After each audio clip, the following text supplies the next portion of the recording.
Okay. Why don't we get started? We have a couple of guests here, and I think only one that has never been on the call so far, and that's Florian. So Florian, please please tell me about yourself. Hey, hi, I'm Lars. Thanks for handing over the mic to me. I'm running an engineering team here in Basel, Switzerland. And I'm leading Crosswalk. Crosswalk, people heard about it, is in essentially focusing on AEM cloud service with edge delivery services right now. But of course, it's already extended to also third-party content sources like Markdown on GitHub. Okay? Okay. And I got a team of 24 folks here and in Austin. And if someone is listening in from Austin, greetings there. Okay. And I think one of the people in your team is Marcos. That's Marcos. absolutely right. Yep. I was here before. Yeah. So for the folks who haven't seen all of the recordings, and I think you might even been there before we started recordings. Quick introduction, please. Yeah, sure. So, hi, my name is Marcus, working in Florian's team as tech lead and doing VIP projects with my, almost all or major focus on doing Crosswalk VIP projects. Right. And you did the first go live with the Crosswalk project, which I did the first one, partially the second one, and the third one. So, I have a Yeah. count. Yeah. And that's all of them. Well, that's how every new product feature starts, right? With the Yep. people doing it, getting deep into it. And Martin, if I'm not mistaken, you have something to do with Crosswalk too, so you can also introduce yourself, and I might call you. Yep. Yep. Hi guys. Yeah, I'm on the product side. I'm the product manager in the aem sites team and doing a lot of edge delivery these days. And one of the favorite topic is Crosswalk here. So working with Florian and Marcos closely together, and my other beloved child is commerce on edge delivery service. Right. So yeah. Excellent. Okay, so well, you know what? I'm just going to ask the person who knows it best, who built it. So, Marcus, how does Crosswalk work? And is there magic or reindeers involved? It works pretty simple. No magic, no reindeers. So what it actually does, it allows you to publish content from a offering to the edge delivery Okay. stack. That's the purpose of Crosswalk. And the way how this works is there are two sort of flavors or two options how you can achieve this.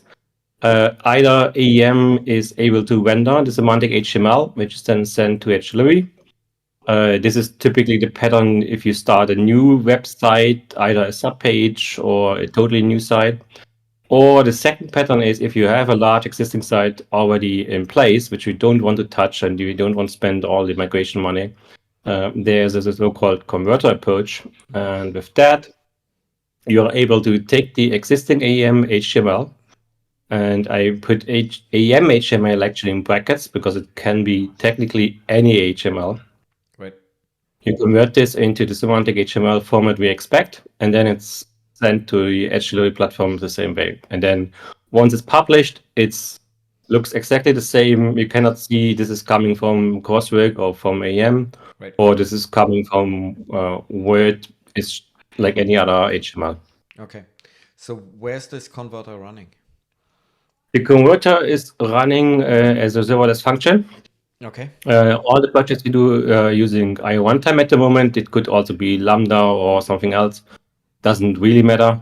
The smart thing is the converter technically actually executes the HLV import code. So if you have done a project already before and used the importer with the UI, you might know the importer is actually two parts. It's the engine and it's the UI on top, and we just ditched the UI. and one the import JS, basically each and every time something is published. That's what the converter basically does. Right. It's a little bit boilerplate around, but that's the job of the converter. So it's the same API whether you're running a one-shot import or essentially a continuous conversion. Yes. So you can, even if you have done the one project with the importer before and you want to decide to try out Crosswalk, you have the import JS already ready. It's a one-to-one copy. Okay. And one thing that I noticed is that the importer is basically running in your browser, right? And the converter is running in a serverless function, and you have JS DOM, and you're basically operating on the HTML, and if there's something happening to your HTML before it gets into a DOM, that's something that the importer would pick up that the converter would not pick up. How much of a challenge is that in your experience in real projects? It really depends on what the customer does. We had actually in one project, we had one case, the customer had exactly something like that, and we ultimately asked them to slightly change the aem-HTML to work around that. Okay. But all the other cases, we didn't see this use, or there was no need at least. Right. But other projects might run into this as well, yeah. Okay. So yeah, that's great. I saw Ruben's eyes perk up when I think Florian mentioned you can take other sources in there. So how does that work? What's the? Did I? No, I might have misread your face, but I know. No, I think it's similar to what you all did for us for one of our customers, right? Where the source is coming from GitHub. Right. For the Palo Alto Networks project, right? So it sounded like, okay, so AEM is taking the same route. That's why I was perking up. Aha, okay, so That is correct. just the same. Yeah. Same path, and that makes sense to me. But what was done for Paolo Network project was sort of also a little bit inspiration for Crosswalk, yeah. So in essence, that That makes it better. that customer case is marked down on GitHub, and yes, they also use kind of a converter there. Whenever there is a publish for a GitHub action, it actually pushes the the code to Edge. Right. Yeah. So Okay. yeah, and I think that's a really nice way of saying, you know what, it doesn't matter where the content is coming from, we can just take it. And right, and one of the things that I know is that a couple of customers are actually pulling their content from GitHub, right? And the one that you mentioned, Ruben, is one of them. I think we also have an Adobe internal team that is doing this. I think they're not even using Markdown, they're using ASCII doc, and this is obviously something that would tie into a, let's say, last generation stack, right? If you have a Jamstack site, and you have things like a static site generator, that would give you the ability to simply say, you know what, one last build, and after that, we have it in Edge delivery services. And one of the things, and I'm taking that already out, one of the things that Marcos mentioned is, because this is I'm really intrigued where Dominic is going, because this is using the same code base as the importer. One of the things is that this is actually producing essentially Word documents as an intermediary step, right? So you could just take this, almost. So okay. This last step we don't use Okay. from the code base. With the pre-step is the internal Markdown representation, which is then converted to Word documents, and we do Markdown to the semantic HTML, which we then send to the Edge delivery. But technically, yes, you could also generate magically Word documents and upload them to SharePoint. Right. Okay.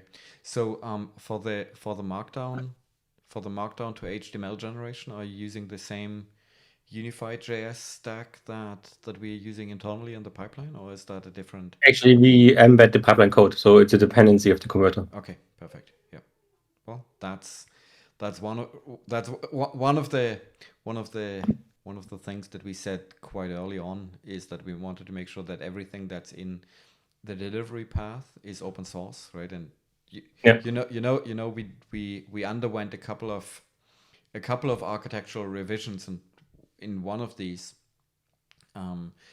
your HLX command line would actually execute the pipeline locally, right? And that's where we needed to have the ability to run the pipeline.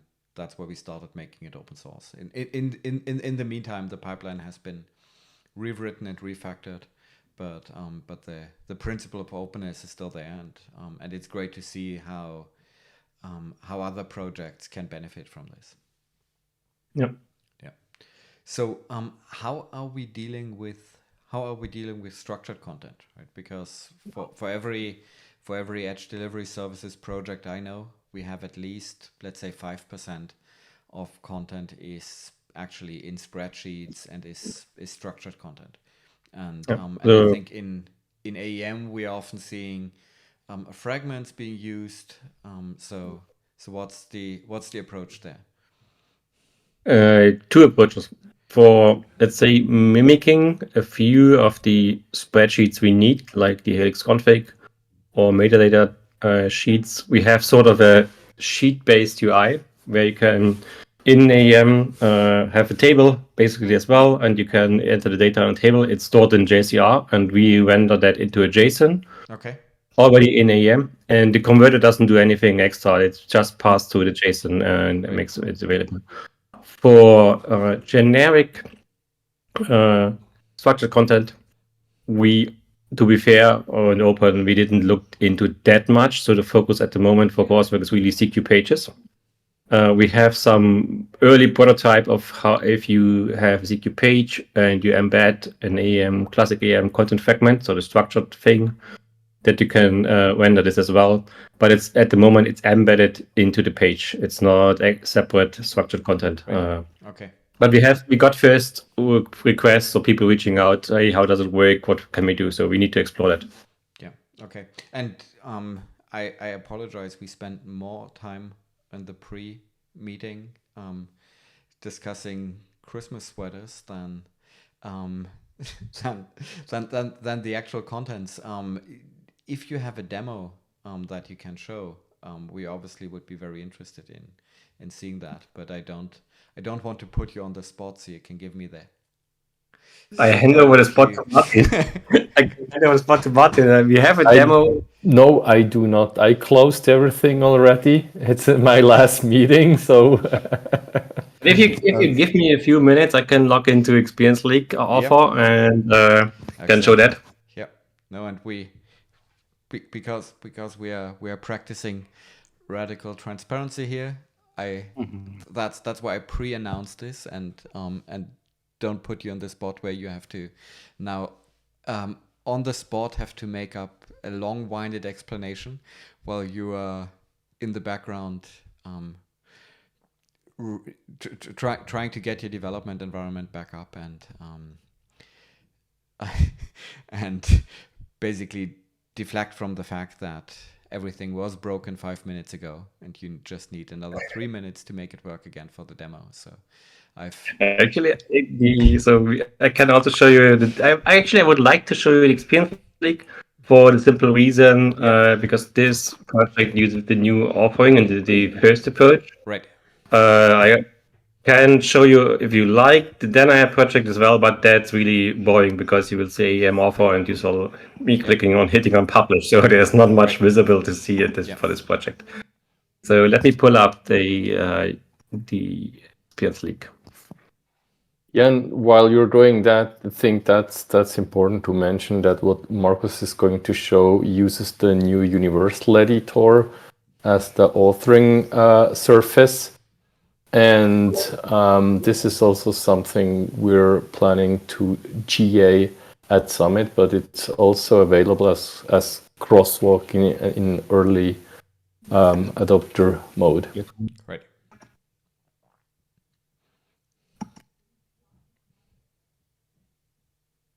So and the thing about the Universal Editor is that it's doing some really incredible client-side magic, right? Where it can basically hook into any existing UI, any existing DOM, even into things like React apps or I think Angular apps, and then do live editing right there, and then basically once you hit save, it's sending the payload to an endpoint, and you can implement that endpoint in any way you like. And obviously for things like Experience League, which is the official AEM documentation website, or I think the official Adobe Experience Cloud documentation site. This is a nice way to have rich authoring interface. And I think the whole beauty here is if you create a new block, you don't need to know AIM at all anymore. So it's really, you go in GitHub, you create the block, you create the dialog for the block, you just go to Universal Editor, it will be available here. Okay. And you don't need to know about what anymore? AEM core components, Okay. AEM deployments, it's all in GitHub. Right. Build the block, create the dialog for the configuration. Done. Yeah, that sounds attractive. Something we want to see, Marcus. Yeah. Yep. Actually, how can I share here? Here, share my screen. Yeah. I never shared in Discord. Okay, I think I need to drop. I'm not sure if it will allow me. Yeah, let's see. Yeah, you might have to Restart. Yeah. restart. Okay. I will have to restart Discord. Back in a second. Bye. See you in a bit. Right. So while we are waiting, I hope not too long. I think it's totally essential, Lars, that we focus on these two different use cases. Okay. Net new AEM Cloud Service customers can use Universal Editor and the blocks as you know it from Doc's offering. That's it, and of course they use some kind of replication, and that's why we implemented the subscriber service into the product. Okay, so there's nothing you need to do, and as Martin said, you don't even need to understand AEM components anymore. It's similar to Doc's offering, but with AEM offering. Okay, that's essential. Versus what we said at the very beginning.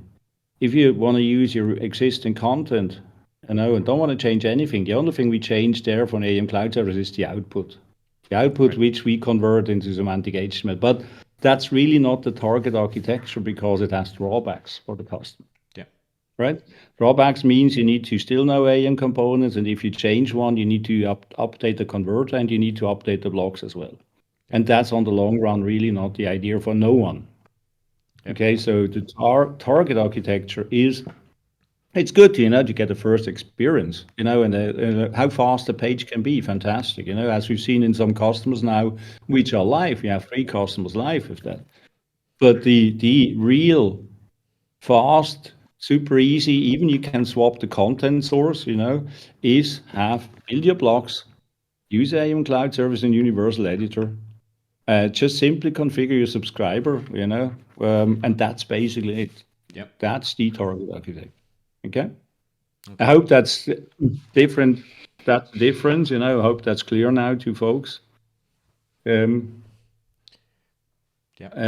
questions here? Yeah, I have a question. So I always have questions, right? And the one thing that's interesting, and you're saying we convert the data over, right? But what do we do? And it's something that we also struggle with the import a little bit. What do we do with hidden properties in AEM? So if you have a property that's not exposed onto the HTML, but drives how the block works, how did you deal with this? Right, because you don't know what's not on the HTML. If it's just a property in the data and that changes the code a little bit, renders the component differently, right? Like, how do you know that afterwards in Crosswalk? How does that go correctly to the other side? Or did you never encounter something like that? I actually forward that question to Marcus. I know that we do not touch the content source at all, on the JSR side, but what we actually need to do on the hidden fields or sources there or properties. I don't know. Marcus is our lead SME here. I think he Ruben, will- can you repeat the question? Sorry, I really joined at the Yes, same okay. time. It was I kind of didn't mean. answer the question. I want to see whether the others can answer that question too, right? So, if a component in AEM has like a property that's not exposed into the HTML, but you need that property, for example, it drives what classes are going to be used or whatever, right? How do you get that over to Crosswalk, or does that mean you actually have to first expose those properties in the component correctly? Because some properties might just in AEM world, right? They might just change the code, the flow of the code, and render something differently. You don't have a clue about that, right? That it's this or that option of a component. Two thoughts on this. So maybe it's good that you have no clue on this, because you can focus on the experience. And if that component behaves differently on another page, then maybe you want to convert another page simply differently. However, I see the point, and to be fair, we had this exact point. They had some information about their brand, and they used this to make the component behave differently. So to rebuild this, we asked them simply, hey, sorry, we told you at the beginning that we're not touching your aem code. This is the optimal case, but if you have the situation, then we asked them to change this, and they add this as a meta tag to the page. Pretty simple. And then the converter can see it and parse. We tried other approaches. We tried because we know which page you are publishing, and the converter is accessing the aem author. We tried simply side loading properties by requesting the JSON representation of the aem page, which is currently published. That works as well as long as it's really JCR stored properties. But if it's a property which is rendered by some Sling model on the fly and dynamically calculated, that will not work. So ideally, to make your life not overcomplicate, change the aem, render this to a hidden div, or to an, if it's for an existing component, to an attribute, whatever, to a data attribute, and then take it from there. And Yeah, I think, a good example is Sling models, right? Where, say, for example, you have an embed URL for a video where in whatever system, and you only have the code in there, right? Now that generates like a really huge string that might not even have the code in there anymore afterwards, right? So you have to expose that code that you did not really want to expose in the beginning, right? But yeah, I understand. I see we had one more question on the chat, and Dominic, if you could read that, then I don't have to open the chat because that will mess up the recording. And Dominic, you should probably unmute yourself if you expect us to hear what you're reading. So Okay. Mila was asking about integrating authentication with Okta, OAuth, and so on. She's seen the Maidenform site, but the Maidenform, different story here, commerce with EDS, not with AEM at all. Yep. And there's no wrong question, by the way, Mila. Yeah. Don't worry about anything here, just to be totally sure. If you have another question like that, please post it here. But this now is about integrating authentication with Okta and OAuth. Yeah. So there are basically two parts to this, right? So the first part to do this is to enable authentication, essentially authentication for authors on your site, and that protects hlx.page and hlx.live from people just randomly stumbling upon it, right? And that's the first step. And the way this works is it's basically working only with Microsoft as a backend at the moment.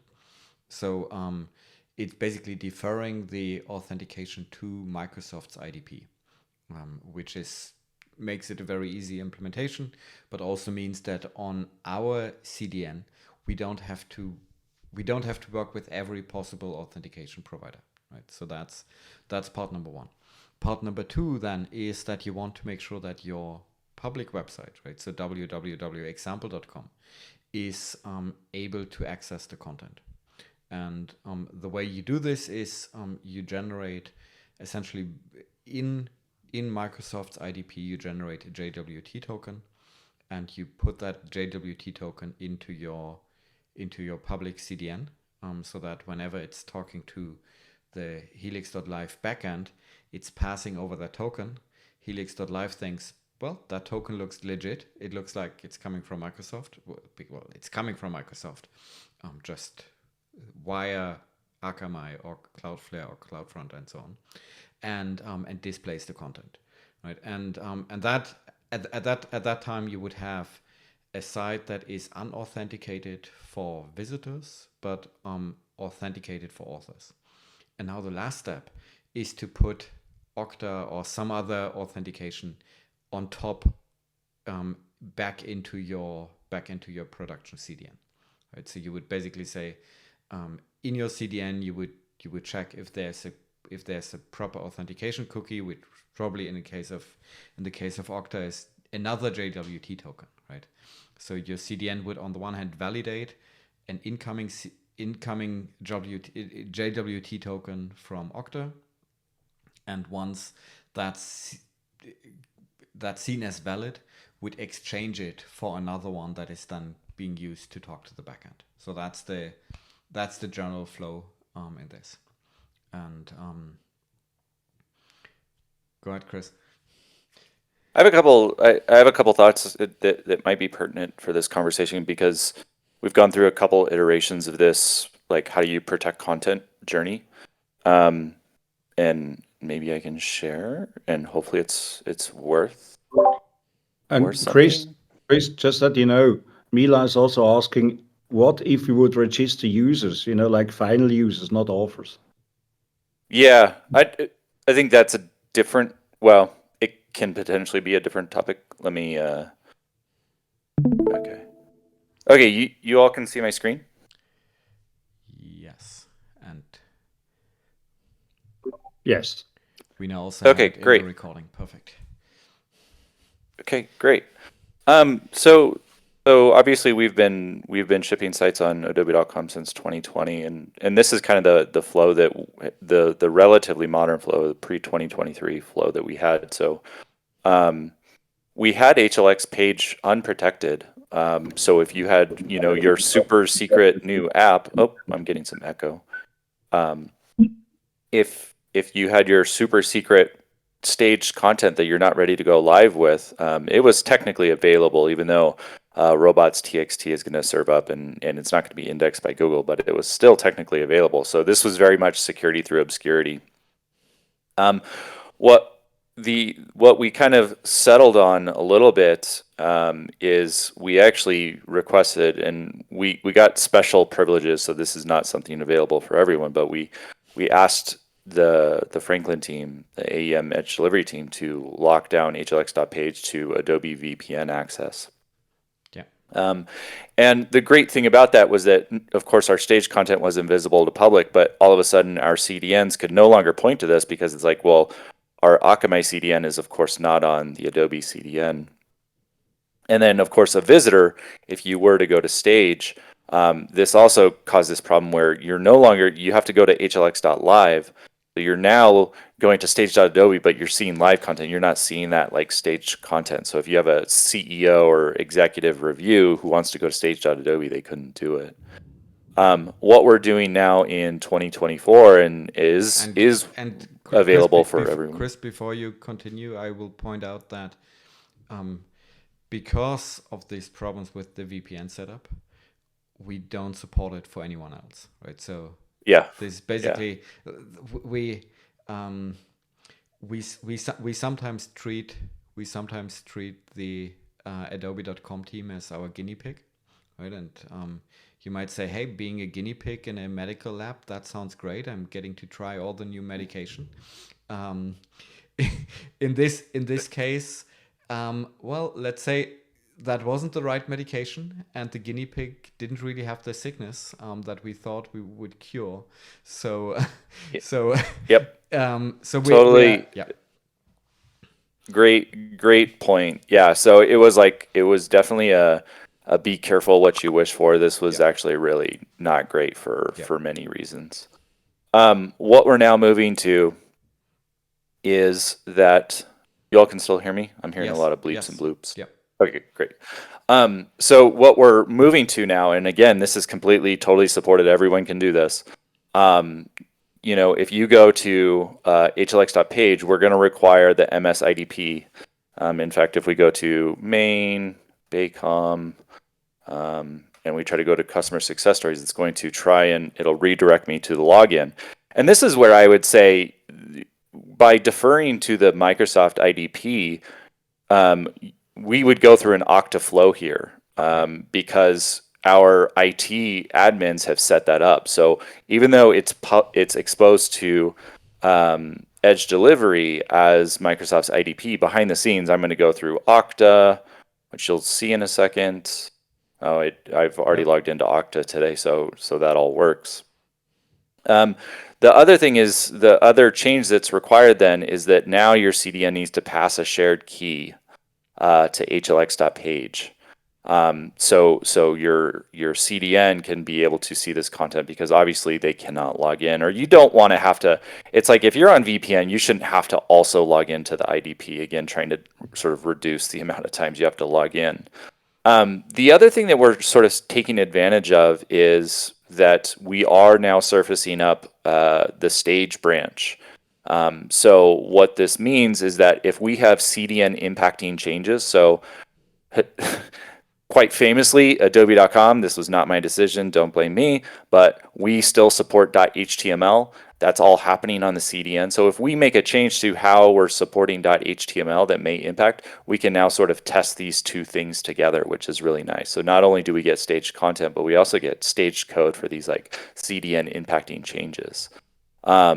And so this is sort of where we're settling on. And so now executive reviews are great. They can happen on stage.adobe. It's totally protected, so we're not making that publicly available. And then of course the .live content is there as well. As far as customer facing IDPs, I think that it's so dependent. I used to work for a company called SanDisk, and we had an assets manager where you needed to log in, and we actually used something very similar to Okta. We just had an Active Directory / Microsoft IDP, and that's pretty good for low volume users where you typically have those like authenticated experiences or closed user groups. And Mila, I assume your visitor facing IDP from Okta is actually auth 0, right? So is that right? You can not. I can see it. I don't see auth 0 there, but Okay. yeah. So, that auth 0 is a great provider for that. So visitor registration doesn't change a lot there, right? Because once the visitor is registered and either has logged in the beta providers, that's one flow. They will have the JWT in a cookie and presented to the CDN, right? The CDN configuration is something where you need to be a bit careful, right? Because you want to make sure that the CDN is at least varying on your authentication carrying headers, right? So it should vary at least on cookie, and if that's not possible, you would basically have to disable caching on that part. But the good thing about this is, right, once you've exchanged the visitor-facing JWT token with the shared key that Chris mentioned, then everything is cacheable again, right? So that's that's definitely possible. And if you have a shared Slack channel with us, you can also ping me there, and then I will bring in our CDN experts. So that's the good thing. I only have to talk a big game tonight, and I know that Toby and Stefan are going to figure out the details. But having something like this in a real customer project is super interesting to us, and this also opens up a topic that I think even Chris has not tackled yet, which is closed user groups, right? And I think at some point this is going to get to us, and we will have to not just develop a plan, but feed a couple of guinea pigs with a couple of new pills. So um, I see how Chris and Adam are looking forward to that. So um, excellent. Yeah, I'm thinking partner portal. Right. Yeah. Yeah. And the good thing about this, right, is that despite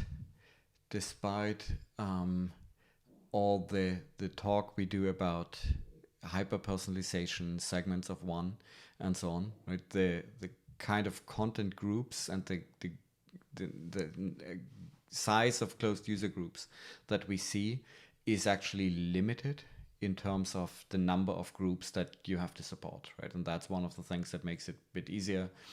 If you would have to deal with, let's say, hundreds of different groups, then I think edge delivery might be at least at the time being a relatively challenging proposition. Whereas this is something that that AEM as we know it is well prepared to handle this, right? Simply because it has very fine-grained ACLs that you can apply on the publish instance. Obviously, it's coming with other scaling and performance characteristics, but unless you're trying to host, let's say, Facebook groups, you're probably not going to hit these.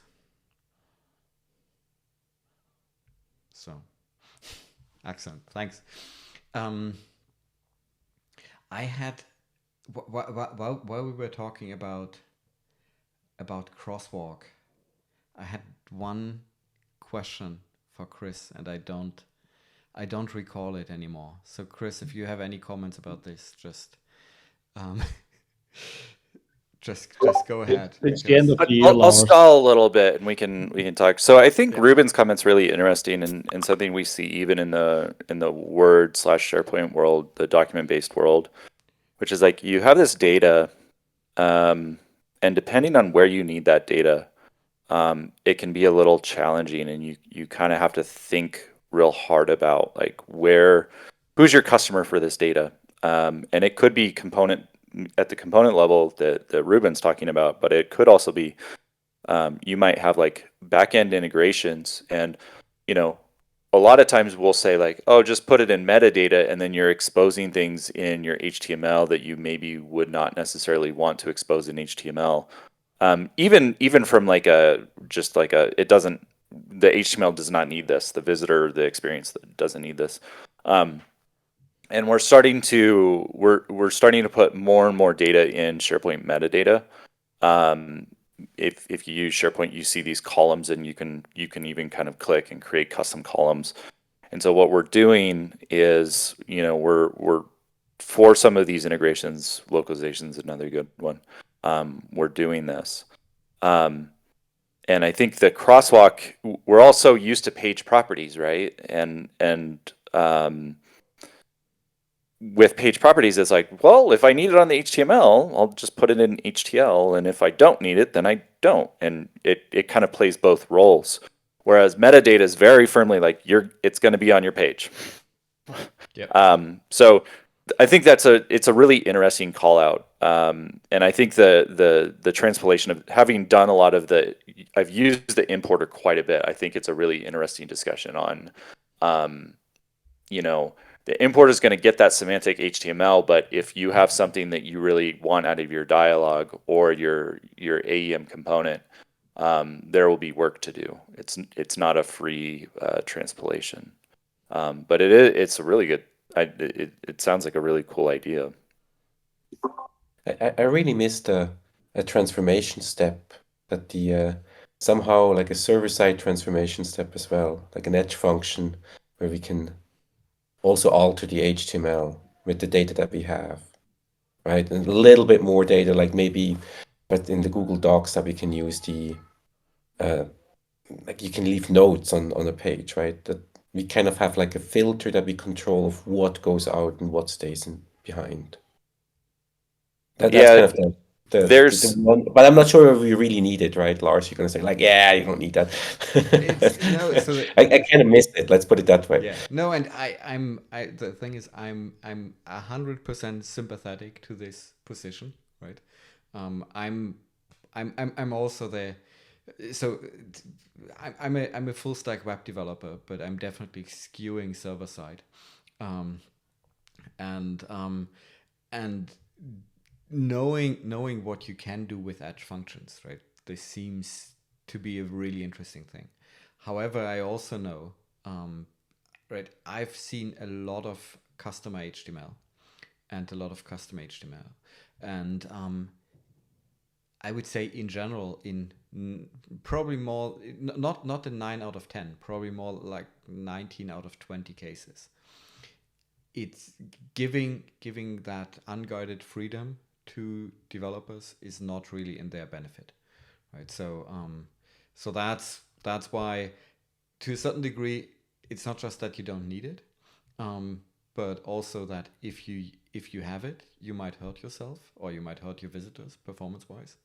And then the last point is you still have the ability to do so, right? So we do have customers who are setting up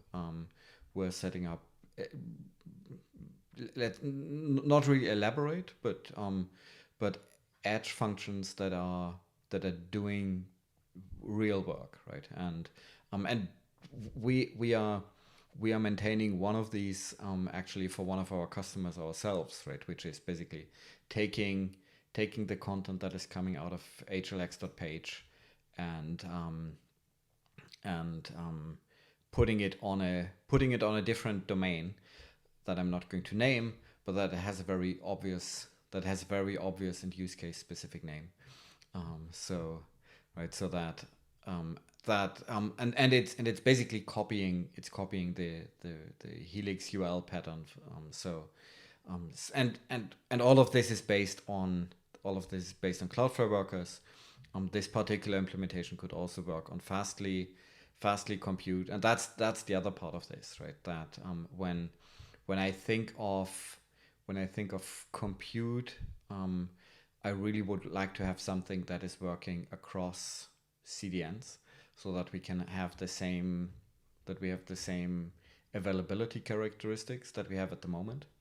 And the situation there is that Fastly and Cloudflare workers of Fastly compute and Cloudflare workers are very different products, right? They look the same from afar, but they're very different products. They both have their pros and cons, but their pros and cons have so little overlap that for most use cases you know which one you want to use, right? So a good example for this is that our RAM collector, rum.hlx.page, is running on Fastly, and Fastly is absolutely the right platform for this kind of use case. We recently ported it over to Cloudflare workers, and architecturally, I would say it looks like a clutch on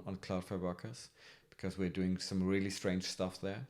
And in other scenarios, right, when you're doing heavy processing, then you're going to take Cloudflare workers because it's just so much faster, right? So we've for one use case that is very, very important to us, we did a performance comparison, and one product came out at 10 to 20 times the performance of the other one, and that normally would say, come on, if it's just a 5x performance difference, we would have taken the difference, because we think we can cover a lot through caching, but a 10 to 20x difference is really hard to make up for, right? And I know both products are evolving, and at some point they're going to have a lowest common denominator that is high enough for it to become useful within our architecture, and I'm looking forward to that. But A couple of thoughts on that. Yeah. Oh, sorry. The thing is, I was about to say I'm looking forward to that, but putting it on this year's Christmas wish list is probably a bit too much for Santa. So Lars, you'll have to correct me if my history is incorrect, but if I remember correctly, Helix 2 architecture used JS DOM in Lambda functions, and then Yes. and so you get in Ruben, you might think like, oh, JS DOM, I get query selector and all of that. Cloudflare has a much more limited scope of what's available to it. And so when you try to work on something that's multi-cloud, so maybe they have S3 compatible APIs, and that's great. But then when their worker environments are pretty different, you have to find the least common denominator. So JS DOM doesn't run in Cloudflare workers. So now all of a sudden you have this very sort of, I think it's called HTML rewriter, if I remember correctly. It's much. I mean, they try to say that it's similar, but it's not. It's not remotely as clean. It's pretty gross by my standards. Kludgy, maybe to use Lars's word. And so people ask for this, and I know there's somebody that's very smart that's working on this problem right now. Of course, doing it client side first. It's not me. I'm not calling myself smart. But there is somebody that's working on this idea of okay, you get the rendered divs, but maybe you want to sprinkle a little bit on top. And so there are people working on that and giving that sort of self-service to people. But right now there's, I think, these little pockets of experiments of that. The other thing that I would say is if you go to any HLX.page response, I know it used to be around 300 milliseconds. And you want that really fast, that really fast response time. And because they're effectively taking a markdown file from Content Bus, converting it on the fly. And I know there's going to be some new caching layers on HLX.page, but you're converting that markdown on the fly. I think you're actually taking two markdowns because you need, or maybe two Content Bus calls because you need the metadata, Exactly. right? So you need metadata JSON. It's a markdown into JSON. Yeah. Yep. So you got to make two of those calls and then stitch them together. So then if you're putting a third thing in the pipeline to transform this content after you have fetched it, what kind of response times are you getting? And then you start blurring the lines of oh, the product AEM is slow. And it's no, your customer code is slow. And we've all been there before, right? So I'm with Lars on that, especially having gone down some of these little crazy paths.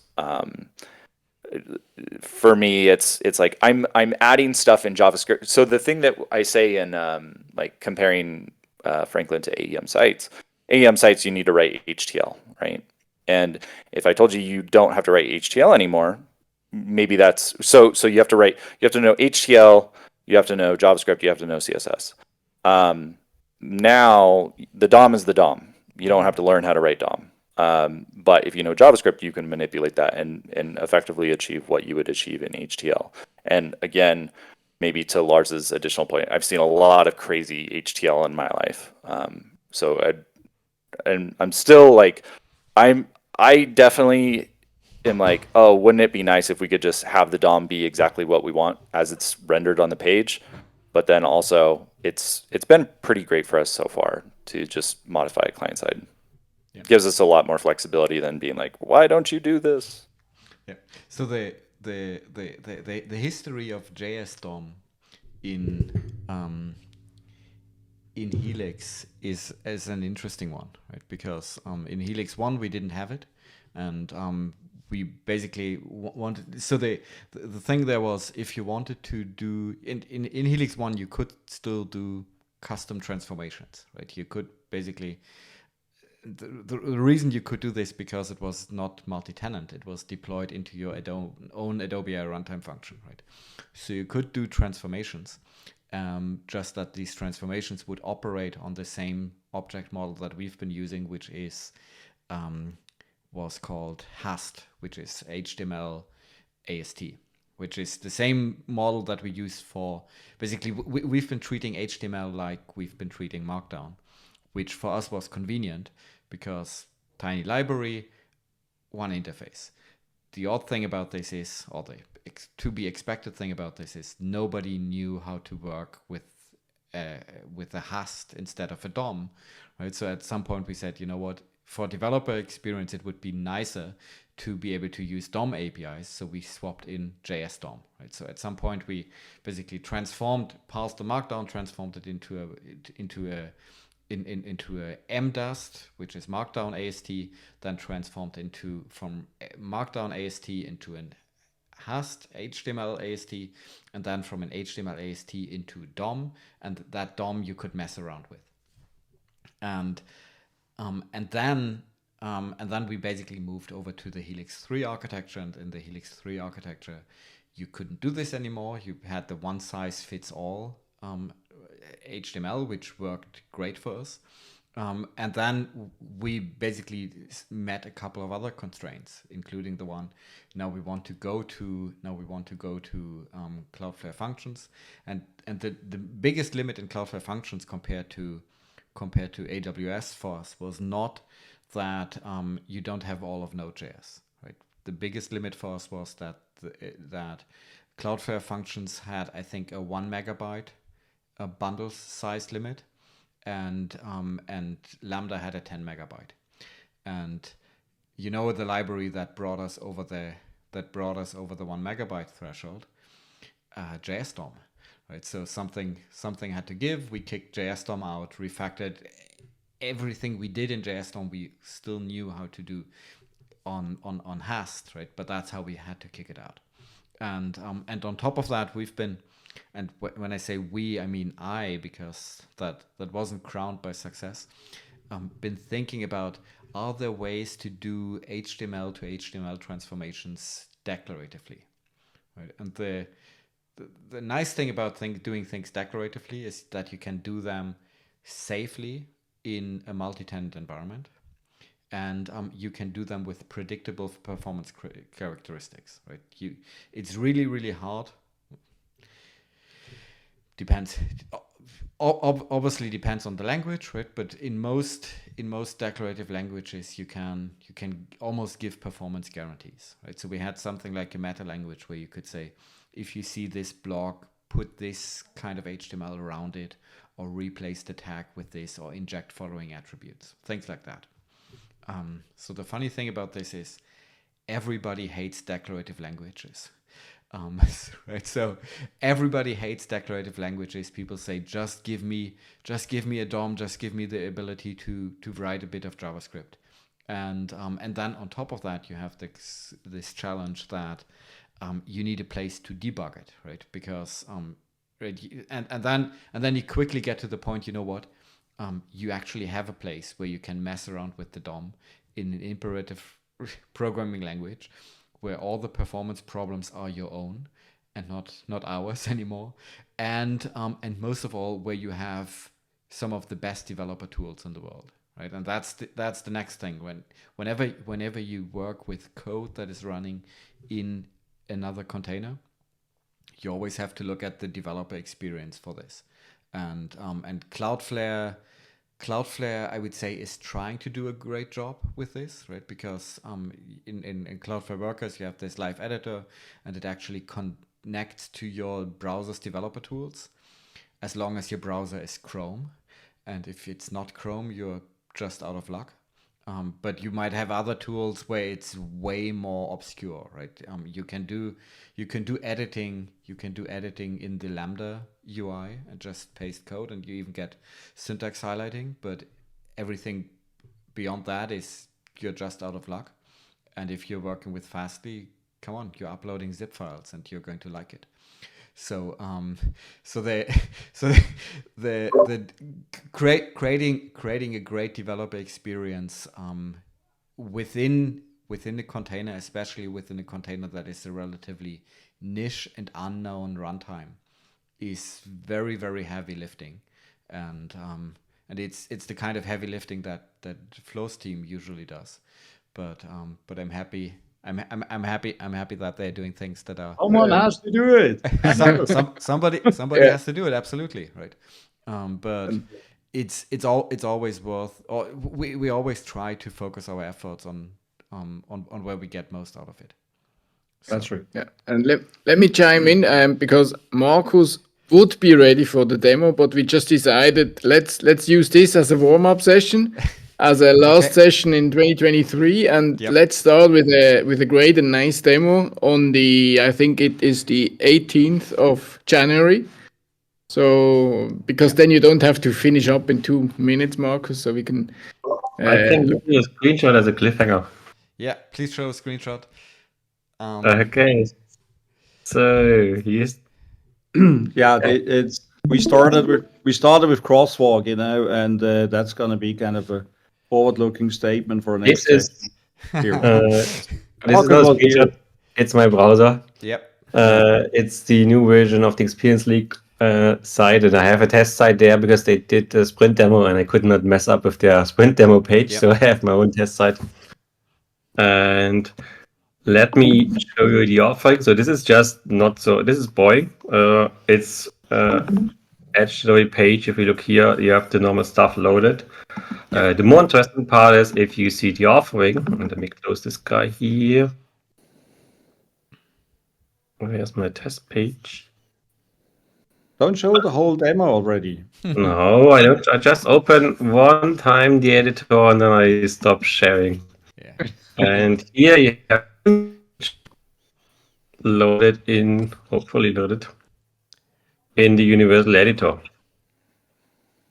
And that's it. All what you're gonna see now, and the rest in January. Very cool. Super. Thank you. Super. Okay, I think. Shall we wrap up? Yeah. I would like to thank everyone, not just for a great session tonight, but I want to thank everyone for a great year with Edge Delivery Services. Right, a year ago, we had the first VIP projects starting. We had Marcus, Carl. I think that was probably the time when you started working on Edge Delivery Services, and we've been going through an exciting carousel of naming changes in that year. We've been going through an even more exciting number of launches. We had, well, for some of the most incredible launches of this year, Chris and Adam were responsible.